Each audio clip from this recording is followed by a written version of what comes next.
I'm going to tell you about my favorite game on Steam, and you're going to sit there and listen.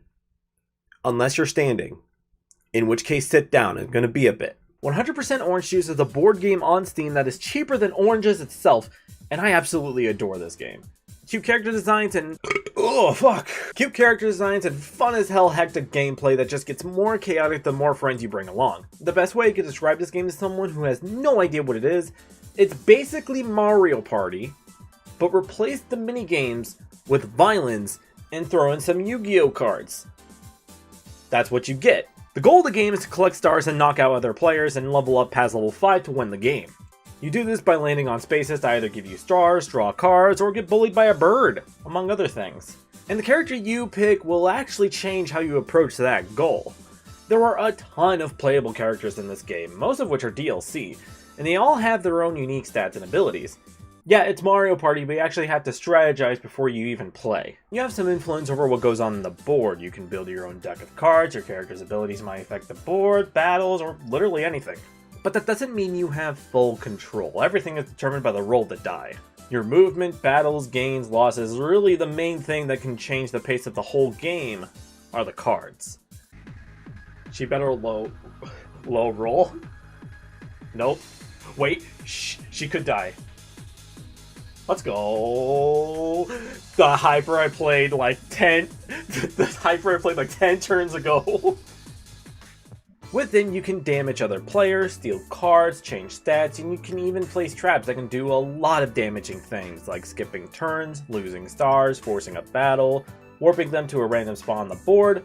All of this and even more are just a small taste of what's possible with the normal cards. But I haven't even mentioned the biggest game changer of the entire game, which is the hyper cards. Each character has their own unique hyper card that is tailor-made for them to gain a huge advantage. These cards have huge effects and usually cost a lot to use, or they're really useful during the late game. Some hypers can give huge stat boosts, some can place traps all over the board, some can influence your dice rolls, and some can just make you entirely untouchable. Case in point, you want to play these cards at the right time, especially when a player reaches level 4. Not only are they just a few steps away from winning, something happens once a player reaches level 4. Something that, at some point, someone's going to accidentally trigger. Something that'll make or break their next turn. The boss. Each board has a different boss, and their stats are ridiculously big. Running into these big guys will make you wish you had some cards to play against them, because 9 out of 10 times you'll just straight up die with no chance of recovery. What normally happens when a boss comes out is that a bunch of players will eventually land on it, do 1 or 2 damage to it, die. By the time the boss is at 1 HP, that's when everyone decides they want to kill the boss. Because what happens when a boss kills you is that it steals some of your stars. So the player who ends up killing that boss will be winning all those stolen stars. But you don't want to fight them too early, otherwise you might go straight to the Shadow Realm. Fight them at the right time and you'll win big bucks. And you thought I was done. Oh boy, you have no idea how much this game has to offer. Everything I just mentioned? That's baby level stuff. That's everything that's been in the game since it came out. This game has been around since 2013. We're in 2022, and this game still gets constant updates to it. Whether it be new game modes, new events, new characters, there's always something going on in this game. Speaking of new characters, there are so many DLC characters it's hard to keep track of them, especially when not all of them are even listed on their DLC page. Why is that? Because they want you to own their other games to unlock characters. That's right, while all these basic DLC characters are only about $3 to $4, buddy, there's one that's locked behind a $9 game and she ain't even good. But mostly I think they do this because Orange Juice is a crossover game and they want you to play the games that these characters are originally from, so I mean, like, you know, it helps. You wouldn't be caught dead playing one of the base game characters because the DLC characters are just that good. I hate to say this game is pay to win, but it kinda is. Don't get me wrong, you can absolutely win games with the base game roster, but if that's all you got, you'll soon see just how underpowered you are compared to the paying customers. They trample on these guys, and that's mainly due to the balance of this game, sadly enough. Each character can be described by 2 different terms, passive or aggressive. Passive characters focus on collecting stars and try to avoid battle the best they can. Aggressive characters focus on killing other players and spending a bunch of stars to play big cards. There are some other types of characters in between them and some with their own unique gimmicks, but for the most part you can label each character as passive or aggressive. And if you haven't figured it out, Aggressive characters dominate this game. There are just so many upsides to killing other players. Not only do you get to steal their stars, but that player is left dead for a few turns until they can get back up, effectively giving you a big advantage just by going on the offensive. Sure, passive characters have a lot of crazy abilities and hypers that can help them, but there's just no getting around it. If there's an aggressive player on the board, you have to play defensively, and you might not even get a chance to make use of those abilities. And then when you think you're safe, there are some characters that can switch from being passive to being aggressive. These types of characters are the ones you want to be the most afraid of, because you never know when they'll play their hyper card, and all of a sudden there's a huge threat on the board. So class, take out your notes. What have you learned today? That I just need to play Starbreaker? No, bad. What you learned today is that there is a lot of strategy that goes on in this game. Even the smallest decisions you do can make a huge difference. There is no right answer when it comes to picking your character, or choosing what cards you should bring, or if you should go for wins or stars. It all depends on what's going on the board, what characters are in play, what events will trigger. Wait, events? Field events! Oh my god, the game has a mind of its own! Field events are random effects that will trigger at certain points of the game that can either be a good thing or a bad thing. Usually it depends on what board you're playing on, but when you're creating a lobby, you can actually choose what events you want to be active. There are events that can make everyone draw a card, or heal HP, or double the effects of panels on the board, but then you got the crazier ones. A random bomb will be placed that'll explode and do massive damage. A random airstrike that damages multiple players at once. Warping players all over the board. Home panels are swapped around. All panels are replaced with enemies. Nobody can see their cards. And that's not even scratching the surface of what all the events can do. But I will mention what my favorite events are. Ones that I try to put into every one of my lobbies. First of all, the GOAT of all events, the playground.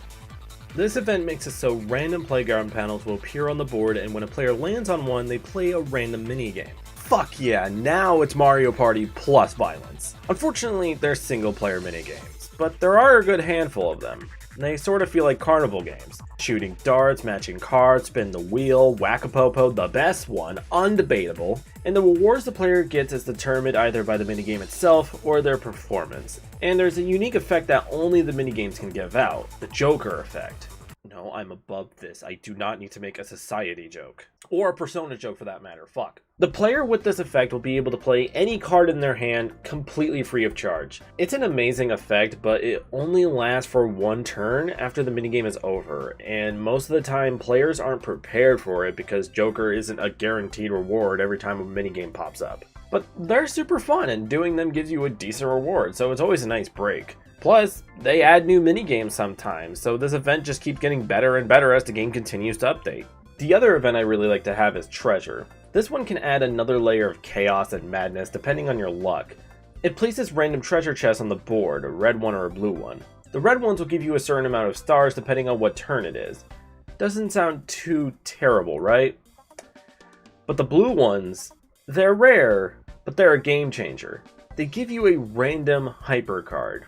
Not just your hyper card, not just a hyper card from a character currently on the board, a random hyper card from any character in the game. Depending on the hyper you pull from this, it can completely change the pace of the game because nobody knows what will happen. You can't predict a hyper card from a character that isn't even present. It's chaotic, and god do I love some chaos in my board games. But you know, even in the midst of chaos, sometimes you gotta sit down, relax a bit, and I'm just fucking with you. You can't even relax when you're fishing. Fish a Fish is another event that is currently the only 4-player minigame. Every few turns this minigame will pop up and every player will have to fish. There's a list of fish you gotta fish. Fish them up, get a fishy combo, get enough points to win Fish a Fish, and get some fishy stars and wins. Not that great of a minigame, but I've had some games where the results of this minigame actually resulted in a win, so it isn't terrible because it can have a big effect on the game. But sometimes I just replace this one with Mystery. Mystery is an event that will randomly trigger any event in the game every 5 turns, so it can be something useful or something completely destructive. Or Fish a Fish, you gotta enjoy a little fishing even when it's a mystery. So that's basically the gist of 100% orange juice. Just kidding! There's even more! I mentioned earlier that there are different game modes, and indeed, there are. You aren't stuck with just playing the stuff I just mentioned. You can play other stuff too. For example, co-op. That's right, you don't have to make enemies with your friends in this. Instead, you can all come together to take down a giant bird. Co-op mode is tailor-made for players to team up and take down a huge boss.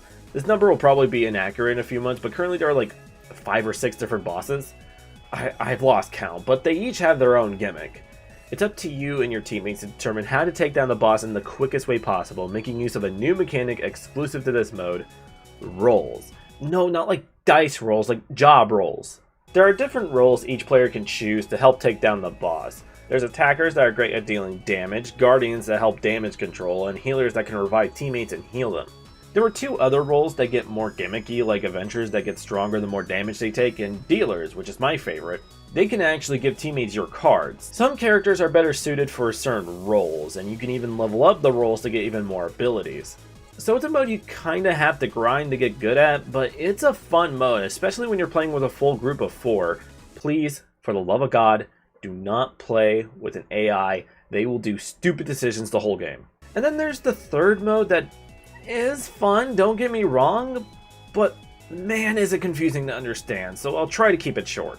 Bounty Hunt transforms the board into sort of like an RPG map. There are buildings you can enter to buy items and gear to help make your character stronger, and the goal is to gain fame by completing quests such as fetch quests or killing a certain enemy. This one takes some getting used to, and taking advantage of the stores as a huge part of the game, you just don't immediately realize it. I don't play this mode often, but it is fun, I'll give it that. Oh, and I guess story mode is also a thing, but I wouldn't really recommend it. Like, I wouldn't make the story mode the reason you play this game. It's completely rigged. Regardless of difficulty, and regardless of how many times they've updated the mode, the AI in story mode always has an advantage. They will wipe the floor with you. It's completely unfair at times. The only time I could actually make good progress is by playing casual mode, which you don't even get anything by doing that, so what's the point? Just play it on normal and suffer. I was actually able to complete one of the character stories on the hardest difficulty. I don't know how I did that, but I probably won't do it ever again. The only reason why you'd want to do that is for the cosmetics.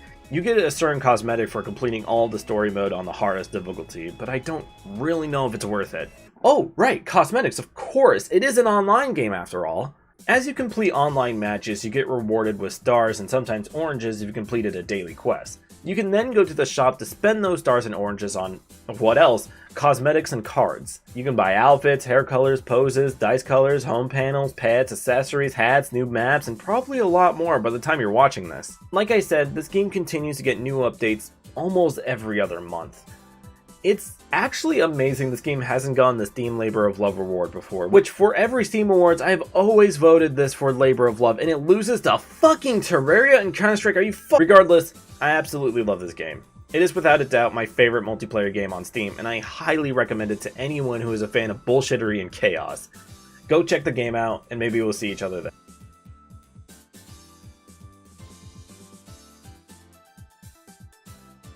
Thank you guys so much for watching. This video took me a very long time to get out because for the longest time I just wasn't happy with the script. So I finally wrote a version that I was happy with. And here's the video. So if you're seeing this, I deserve a pat on the back. And by the time this video finally comes out, my first scripted video since I've become a YouTube partner, which is still bizarre to me. Crazy how much my channel has grown in just the span of a few months. I still don't really know what to do with that information other than I'm going to keep making videos at an inconsistent rate. But yeah, if you guys enjoyed this, leave a like, subscribe, press all the buttons that support me. I'll see you guys in the next one, whenever that happens to be.